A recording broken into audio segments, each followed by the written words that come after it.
உன் செய்திகளுக்காக சாவித்ரி. இன்றைய முதன்மை செய்திகள்.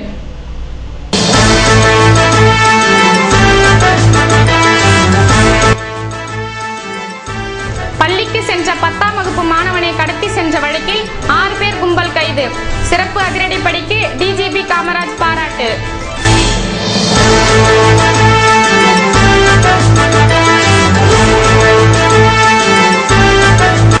துணைநிலை ஆளுநர் மாளிகை முன்பாக பகலில் கற்பூரம் ஏற்றி 101 தேங்காய் உடைப்பால் பரபரப்பு. என்ஆர் காங்கிரஸ் கனகராஜ் நூதன போராட்டம்.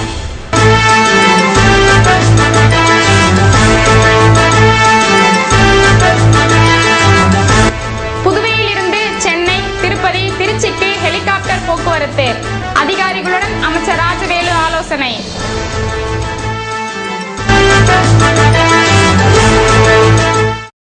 புதுவையில் காலையில் பள்ளிக்கு சென்ற மாணவன் 30 லட்சம் ரூபாய் கேட்டு கடத்தப்பட்ட நிலையில் மாலையில் விடுவிக்கப்பட்டான். இந்த வழக்கில் தொடர்புடைய 6 பேரை போலீசார் கைது செய்துள்ளனர்.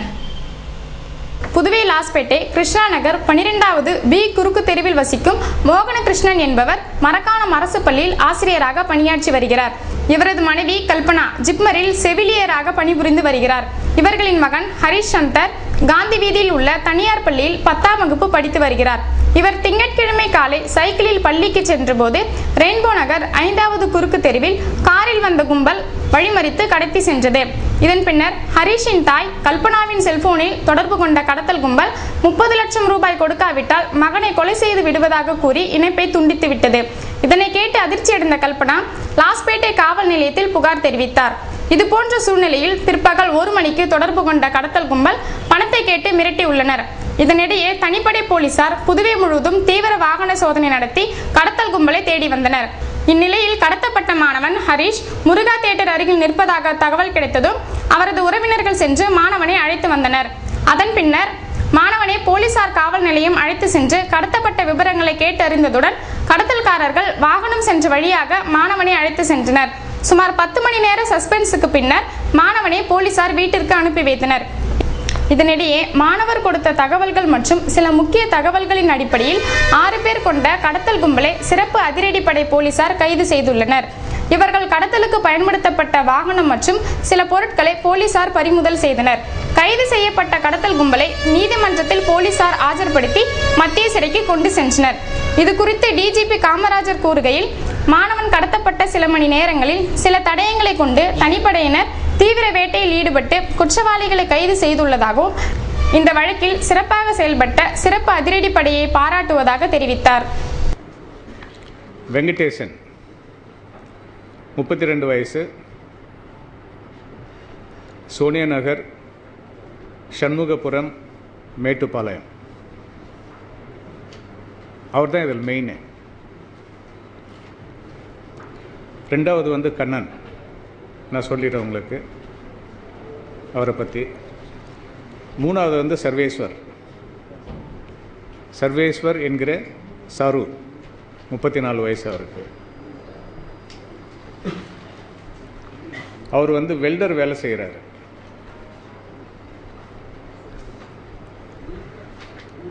செல்வம் 34 வயசு அவருக்கு.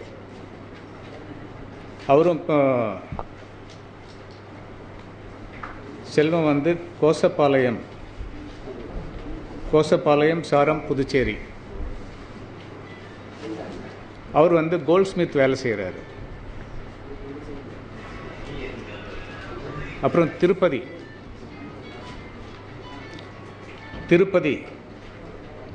என்றவர் தென்றல் நகர், அதே தென்றல் நகரில் நியூ சாரம். அவர் இப்போ டிரைவராக வேலை பார்க்குறார். இளையராஜா அப்படின்னு ஒருத்தர், அவருக்கு 34 வயசுங்க. திருப்பதிக்கு 28 வயசு. இளையராஜா இவருக்கு 34 வயசு. ஃப்ரண்ட்சுவர் தோப்பு, வண்டரப்பேட்டில் அவர் தங்கியிருக்காரு. அவரோட வீடு அங்கே. அவர் ஆட்டோ டிரைவர். இந்த 6 பேரும் நம்ம பிடிச்சவங்க விவரம் இது. ஒருத்தர் இப்போ ஓடி போயிருக்காரு. அவர் பேர் மதன். மதன் வந்து அவரை பிடிச்ச இன்னும் விவரங்கள் தெரியும். அவர் வந்து கண்ணன் வீட்டுக்கு கீழே தங்கியிருந்திருக்கார்.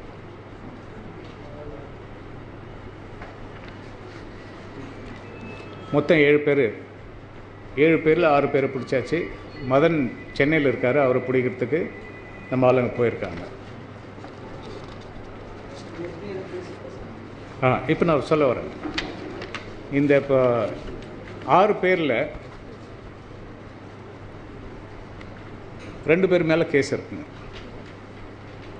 இளையராஜா, இந்த ஆட்டோ டிரைவர் இருக்கார், அவர் மேலே வந்து 323, 324, 502 ஐபிசி 2009 அவர் மேலே கேஸ் இருக்குது, கிராண்ட் பஜார் போலீஸ் ஸ்டேஷனில். இன்னொரு கேஸ் அவர் மேலே மர்டர் கேஸ்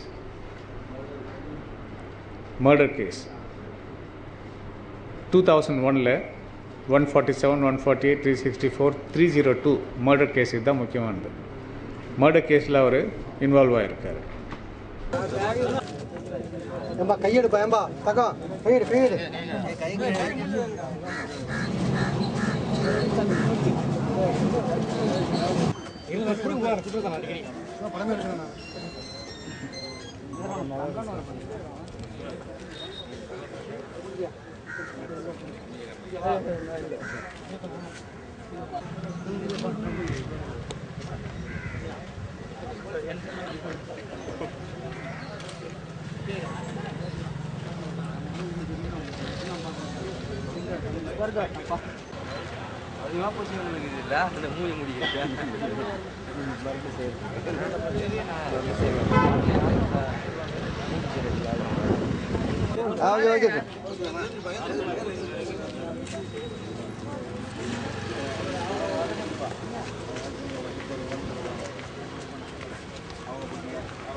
புதுவை ஆளுநரை மாற்ற வேண்டும் என வலியுறுத்தி ஆளுநர் மாளிகை முன்பாக கற்பூரம் ஏற்றி 101 தேங்காய் உடைத்த சம்பவம் பரபரப்பை ஏற்படுத்தியது.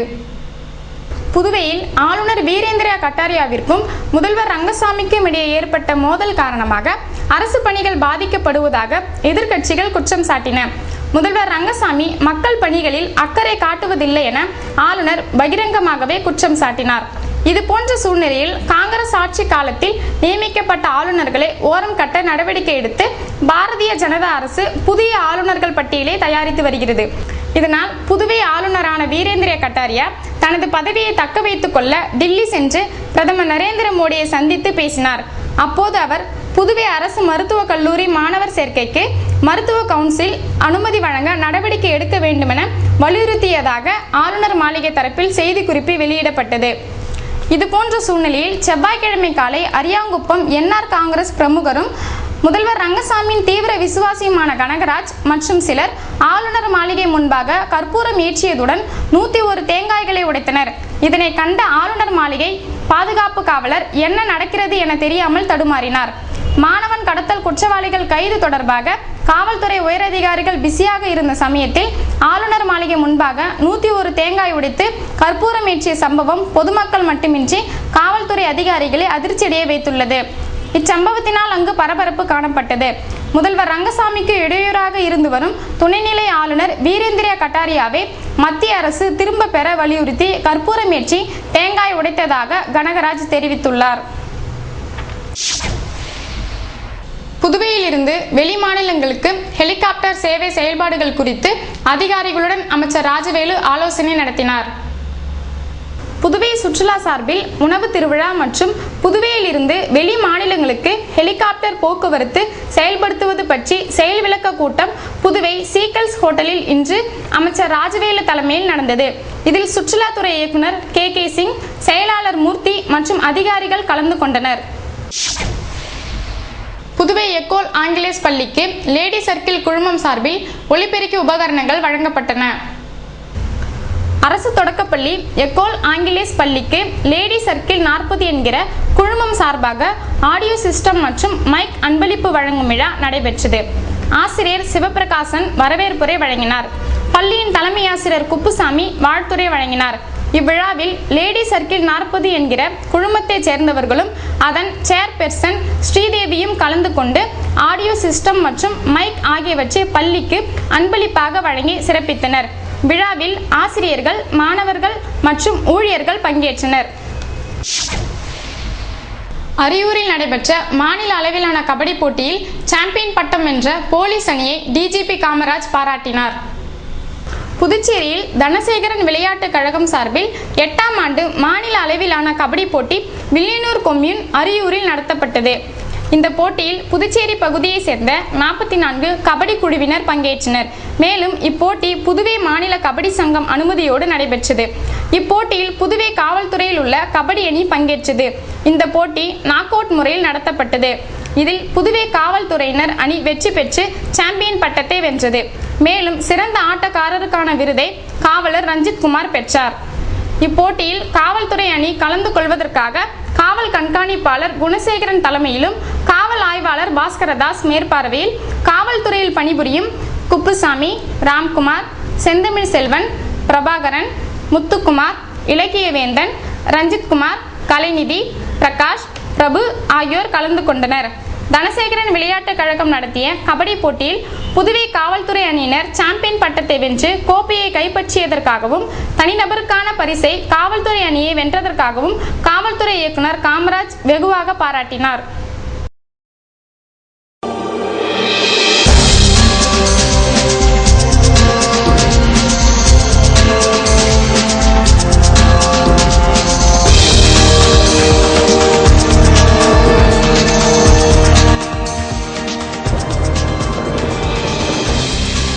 இந்திய கம்யூனிஸ்ட் கட்சியின் மாநில குழு கூட்டம். தேர்தல் பரிசீலனை அறிக்கையை முன்வைத்து மாநில செயலாளர் விஸ்வநாதன் பேச்சு.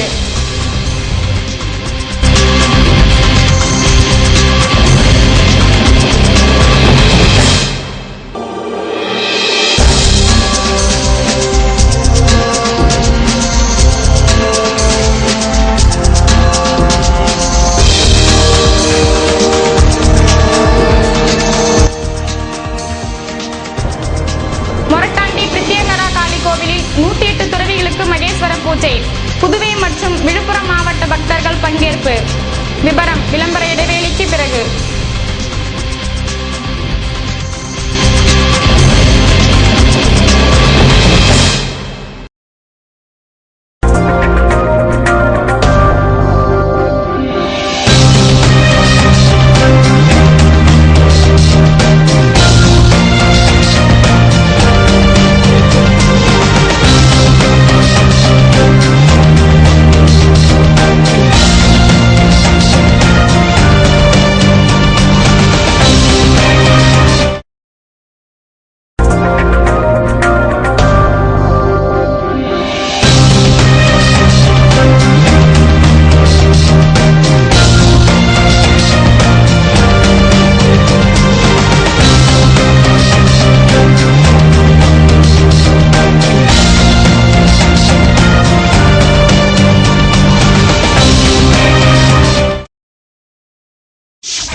செய்திகள் தொடர்கின்றன.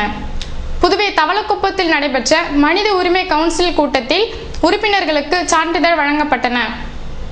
தவளக்குப்பத்தில் உள்ள சுபமங்கல மஹாலில் சர்வதேச மனித உரிமை கவுன்சிலின் உறுப்பினர்களுக்கு சான்றிதழ் மற்றும் அடையாள அட்டை வழங்கும் நிகழ்ச்சி நடைபெற்றது. தேசிய துணைத் தலைவர் தணிகவேல், தேசிய செயலாளர் மங்கலட்சுமி, மாநில தலைவர் ரகுபதி ஆகியோர் கலந்து கொண்டு சிறப்புரையாற்றினர். இந்நிகழ்ச்சியில் சான்றிதழ் மற்றும் உறுப்பினர் அடையாள அட்டை வழங்கப்பட்டது. சுமார் 150 பேர் கலந்து கொண்டனர். புதுவை பாராளுமன்ற உறுப்பினர் ராதாகிருஷ்ணன் பேராயர் அந்தோணி ஆனந்தராயரை சந்தித்து ஆசி பெற்றார். பாராளுமன்ற தேர்தலில் புதுவை தொகுதியில் என்ஆர் காங்கிரஸ் வேட்பாளராக போட்டியிட்டு வெற்றி பெற்ற ராதாகிருஷ்ணன் முக்கிய தலைவர்களை சந்தித்து நன்றி தெரிவித்து வருகிறார். அதன்படி புதுவை கடலூர் மறைமாவட்ட பேராயர் அந்தோணி ஆனந்தராயரை திங்கட்கிழமை மாலை சந்தித்த ராதாகிருஷ்ணன் அவரிடம் ஆசி பெற்றார். அப்போது என்ஆர் காங்கிரஸ் நிர்வாகிகள் உடனிருந்தனர். புதுவை இந்திய கம்யூனிஸ்ட் கட்சி மாநில குழு கூட்டத்தில் தேர்தல் பரிசீலனை அறிக்கையை முன்வைத்து செயலாளர் விஸ்வநாதன் உரையாற்றினார். இந்திய கம்யூனிஸ்ட் கட்சியின் மாநில குழு கூட்டம் மணிவண்ணன் தலைமையில் மாநில கட்சி அலுவலகத்தில் நடைபெற்றது. மாநில செயலாளர் விஸ்வநாதன் தேர்தல் பரிசீலனை அறிக்கையை முன்வைத்து பேசினார். கூட்டத்தில் தேசிய குழு உறுப்பினர் நாரா கலைநாதன், மாநில நிர்வாக குழு உறுப்பினர்கள் ராமமூர்த்தி, சலீம், அபிஷேகம், கீதநாதன், முருகன், தினேஷ் பொன்னையா, ஜீவானந்தம், சரளா மற்றும் தொகுதி செயலாளர்கள், மாநில குழு உறுப்பினர்கள், வெகுஜன அமைப்பு தலைவர்கள் கலந்து கொண்டனர். புதுவை அருகே உள்ள பாகூரில் திரௌபதி அம்மன் கோவில் அக்னி வசந்த விழாவினை முன்னிட்டு நடைபெற்ற திருக்கல்யாண உற்சவத்தில் பக்தர்கள் கலந்து கொண்டனர். புதுவை பாகூரில் அமைந்திருக்கும் திரௌபதி அம்மன் கோவில் அக்னி வசந்த விழா கடந்த 2ஆம் தேதி துவங்கியது. இதனைத் தொடர்ந்து நாள்தோறும் அபிஷேக ஆராதனைகள் நடைபெற்று வருகின்றன. இதன் தொடர்ச்சியாக திங்கட்கிழமையன்று அம்மனுக்கு திருக்கல்யாண உற்சவம் நடத்தப்பட்டது. இதில் பாகூர் மற்றும் சுற்று வட்டார மக்கள் கலந்து கொண்டனர். வருகிற 20ஆம் தேதி தீமிதி உற்சவம் நடைபெறவிருக்கிறது. இதில் ஏராளமான பக்தர்கள் தீமிதிக்க இருப்பதால் அதற்கான ஏற்பாடுகளை கோவில் அறங்காவல் குழுவினர் செய்து வருகின்றனர். இதேபோல் புதுவை அருகே உள்ள மொரட்டாண்டி பிரித்தியங்கரா காளி கோவிலில் 108 துறவிகளுக்கு மகேஸ்வர பூஜை செவ்வாய்க்கிழமை நடைபெற்றது. இதனையொட்டி கணபதி பூஜை, மகா ஹோமம், தீபாராதனை போன்றவை நடத்தப்பட்டன. இதில் சுற்றுவட்டார பக்தர்கள் கலந்து கொண்டனர்.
இன்றைய வெப்பநிலை அதிகபட்சமாக 31 டிகிரி செல்சியஸாக பதிவானது. நாளைய வானிலை 32 டிகிரி செல்சியஸாக காணப்படுவதுடன் வானம் வறண்ட நிலையில் காணப்படும் என வானிலை மையம் தெரிவித்துள்ளது. புதுவை கடற்கரையிலிருந்து சுமார் 50 கிலோமீட்டர் தூரம் வரை இன்று 3 அடியாக காணப்பட்ட கடல் அலை உயரம் நாளை 2 அடியாக காணப்படும் என்றும், தென்மேற்கு திசையிலிருந்து 21 கிலோமீட்டர் வேகத்தில் காற்று வீசும் என்றும் சென்னை வானிலை மையம் தெரிவித்துள்ளது.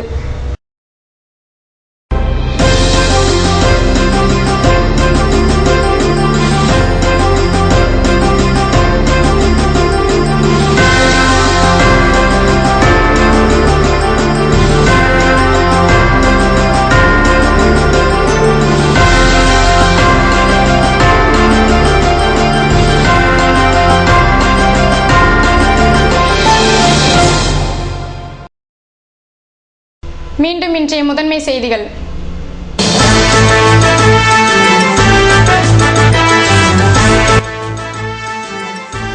பள்ளிக்கு சென்ற 10ஆம் வகுப்பு மாணவனை கடத்தி சென்ற வழக்கில் 6 பேர் கும்பல் கைது. சிறப்பு அதிரடிப்படைக்கு டிஜிபி காமராஜ் பாராட்டு.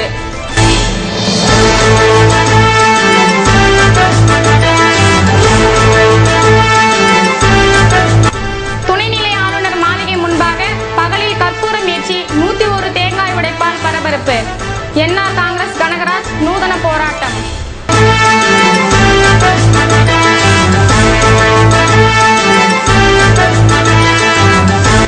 புதுவையில் இருந்து சென்னை, திருப்பதி, திருச்சிக்கு